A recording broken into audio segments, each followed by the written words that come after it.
తెలంగాణ రాష్ట్రంలో హిందూ వెల్ఫేర్ సేన ఏర్పాటైంది. హిందూ ధర్మ పరిరక్షణ లక్ష్యంగా హిందూ వెల్ఫేర్ సేనను ఏర్పాటు చేశారు. కంటోన్మెంట్ కేంద్రంగా హిందూ వెల్ఫేర్ సేనను స్థాపించి జిల్లాల వారీగా పదవులను కేటాయించి హిందూ వెల్ఫేర్ సేనను బలోపేతం చేయడమే లక్ష్యంగా రూపకల్పన చేశారు. హిందూ వెల్ఫేర్ సేన అధ్యక్షుడిగా విఆర్ విజయరామరాజు, వైస్ ప్రెసిడెంట్ గా అనుష సుమన, జనరల్ సెక్రటరీగా మహేందర్, జాయింట్ సెక్రటరీగా కేపీ రాజు, సంజయ్, ట్రెజరర్ గా ఎస్ రాజు, రవి, ఎగ్జిక్యూటివ్ మెంబర్లుగా వేణు, అడ్వైజర్ గా బాలబ్రహ్మములుగా కొనసాగుతున్నారు.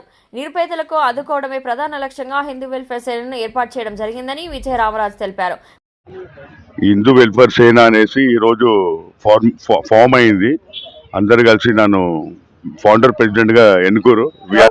19,000 మంది దీంట్లో మెంబర్షిప్ ఉంటారు. మేము హాస్పిటల్ గురించి కూడా కొట్లాడతాం, మేము స్కూళ్ళ గురించి కూడా కొట్లాడతాం, మేము ఒక స్పోర్ట్స్ గురించి కొట్లాడతాం. మొదటి సమావేశం ఆదివారం పికెట్ లక్ష్మీనగర్ లో జరిగింది.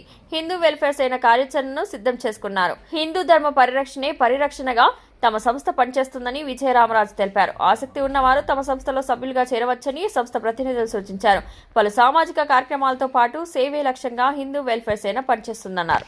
థాట్స్ అయితే ఏదైతే ఉన్నాయి ఇంప్లిమెంటేషన్ కి కానీ కాలేజెస్, స్కూల్స్ బాగా స్ప్రెడ్ చేయాలని అనుకుంటున్నాము. అండ్ యూనిటీ కూడా కావాలి. సో మీ అందరి హెల్ప్ కావాలని అనుకుంటున్నాం. Thank you.